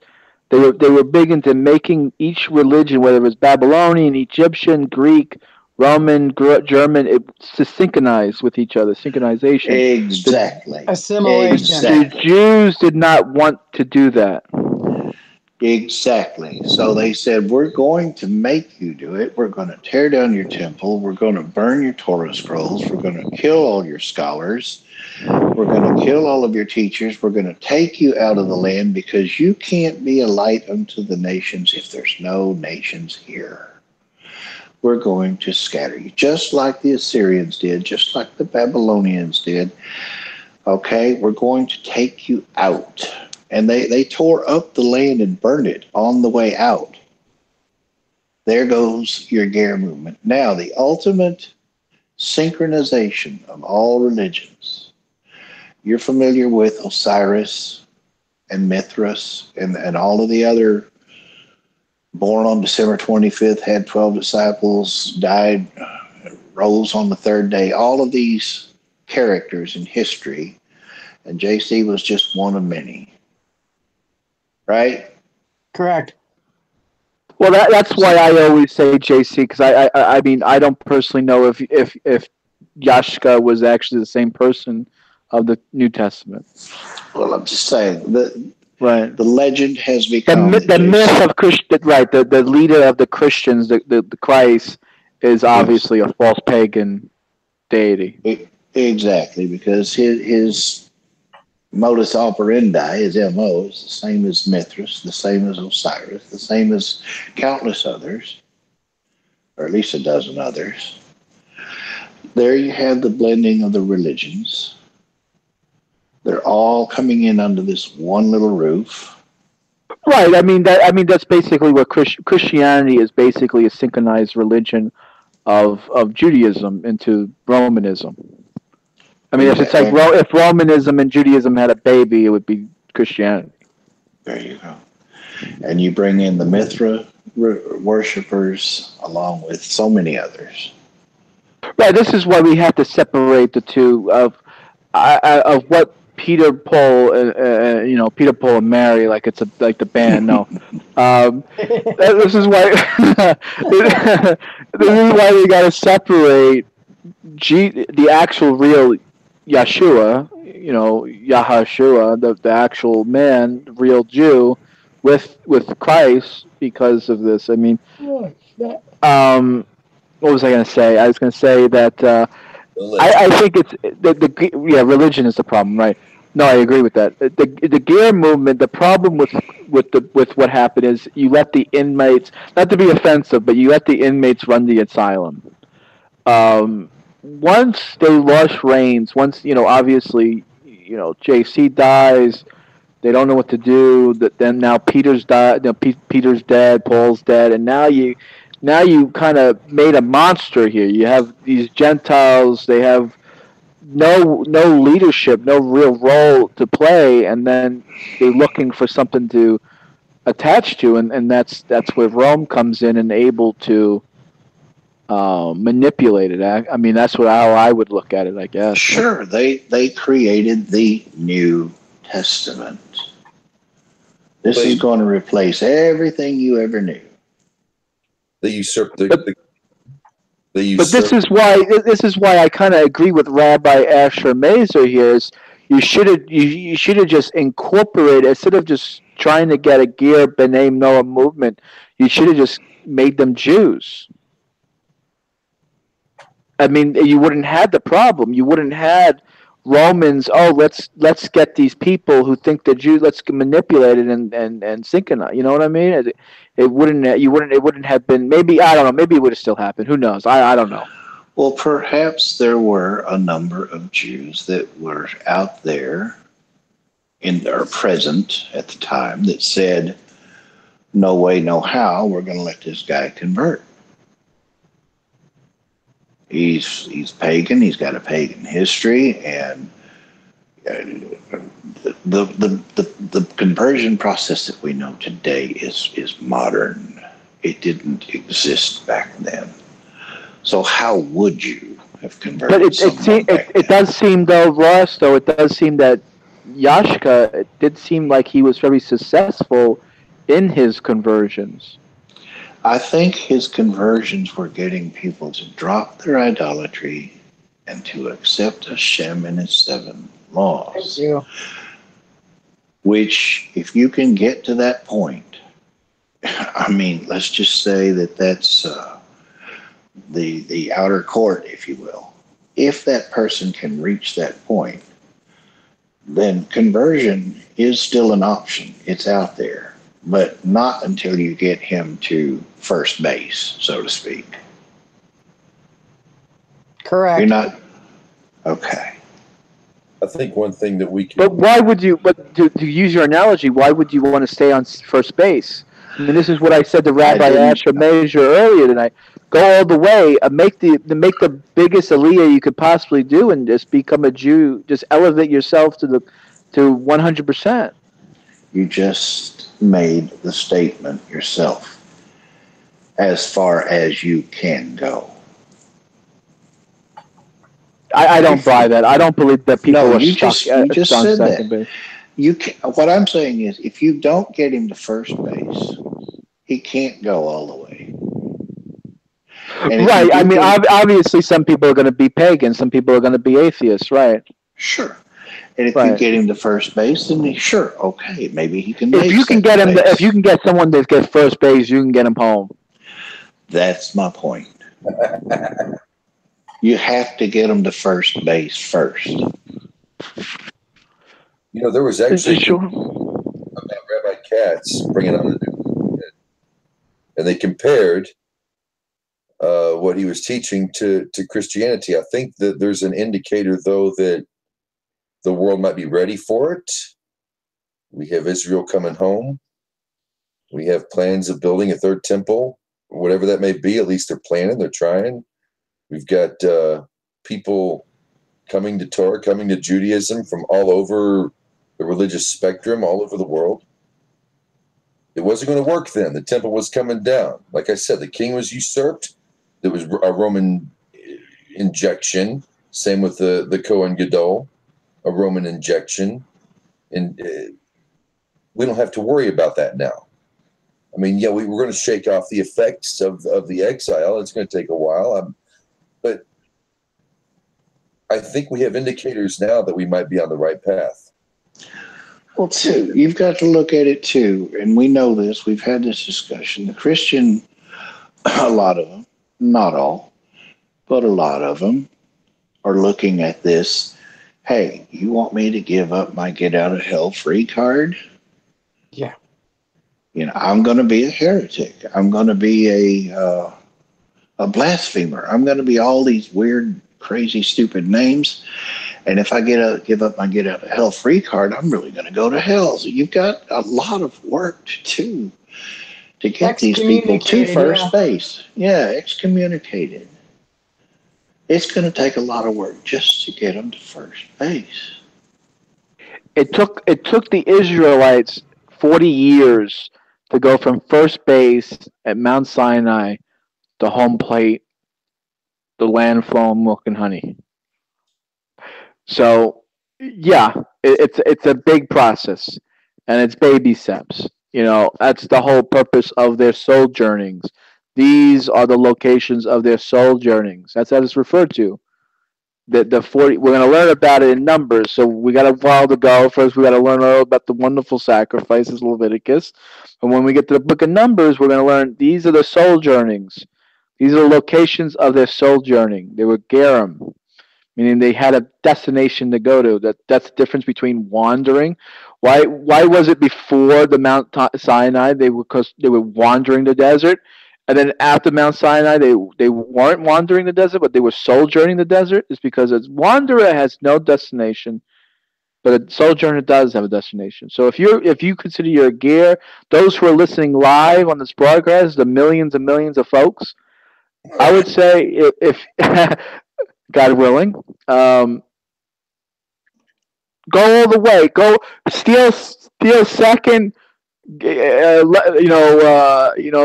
Babe Ruth get you to third, and then Willie Mays can get you home. But however how you got to get it. Do whatever you can. Just get there as close in as the.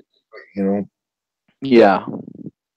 Never and the rule of thumb: never make the third out at third base. Go ahead. And welcome back. Pillar assault.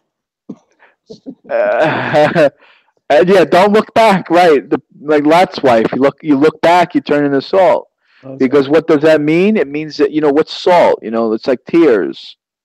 When you look back on things that will happen and you don't really progress, you cry. Right? You cry. Why do people cry? They're depressed. They have anxiety. Looking back. That's why God tells us not to look back. Look forward.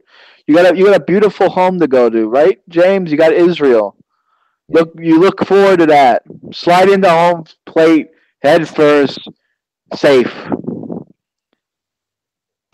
Yeah, the definition changes from pearly gates and streets of gold to a land of milk and honey.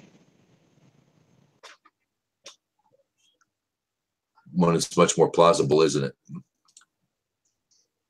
And I don't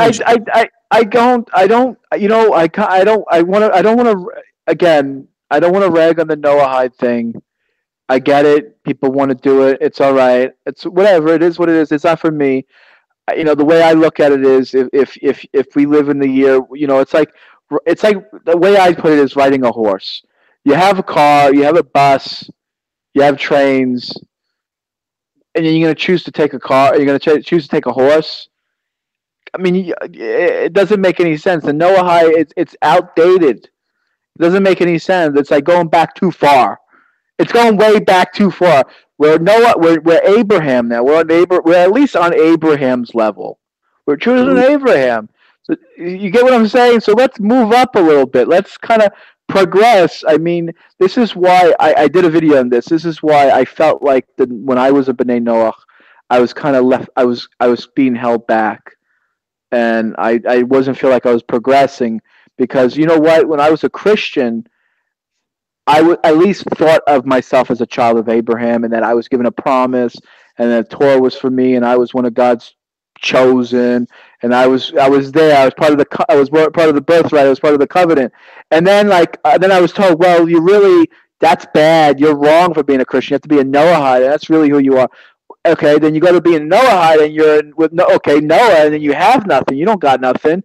Got nothing but I got a T-shirt that says, I'm a Noahide, and all that God gave me was a lousy rainbow. I mean, it's a joke. I mean, it's stupid. It's dumb. I mean, why would you do that to yourself? Why would you go all the way back to Noah? That doesn't even make any sense. You're losing everything. You're giving up everything. For crying out loud. You got to move forward. It's like what Rabbi said in the room. You fix the pothole. You don't rip up the entire street because it has a pothole. You fix the pothole. I mean, you go. Never mind. I don't want to get. I'm on a rant here, but anyway, I love the Noahides. Keep on doing whatever you want to do. It's just not for me. Kelly, how are you? I'm here. All right. I mean, the rainbows. I think the obsession with the modern Noahide movement and the rainbows is like unicorns. They just poop it out. Right. Don't get me wrong. Don't get me wrong. I like rainbows. I just don't think it was worth it. It wasn't worth it for being a Noahide. I'm sorry. That was the only thing I ever got as being a Noahide was a rainbow, and I'm sorry, it wasn't worth it. Hey, Well, like they make like Talits for Noahides that don't have tzitzits on it, and it's like rainbow colored. But at the same time, you can be like confused with being LBGT. Exactly. Yeah. Yeah, sorry. I'm sorry. I'd rather have the real thing.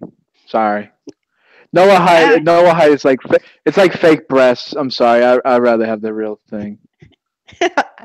Can we get like a new symbol? Because I think the rainbow was already taken a while ago. Yeah, popular culture. I get mistaken for that.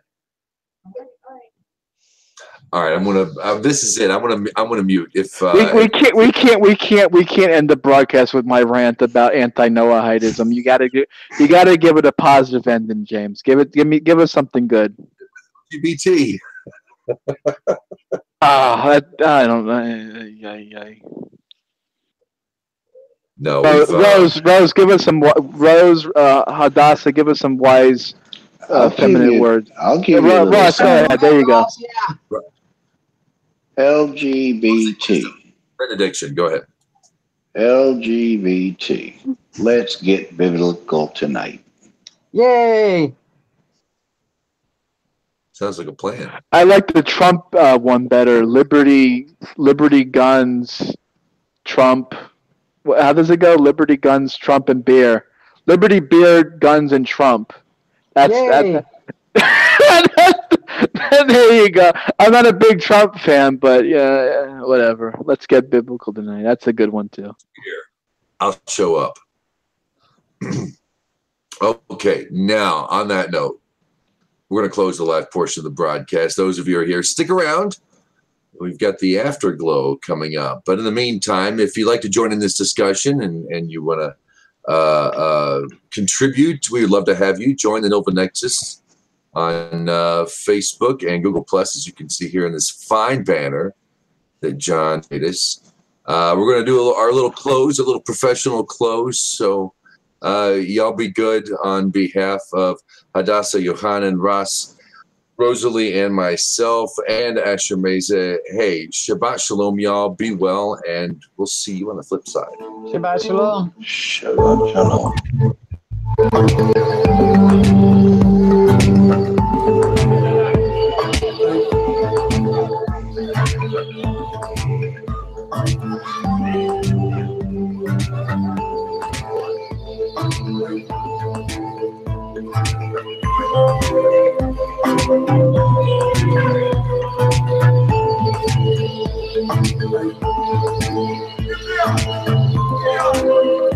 Yeah.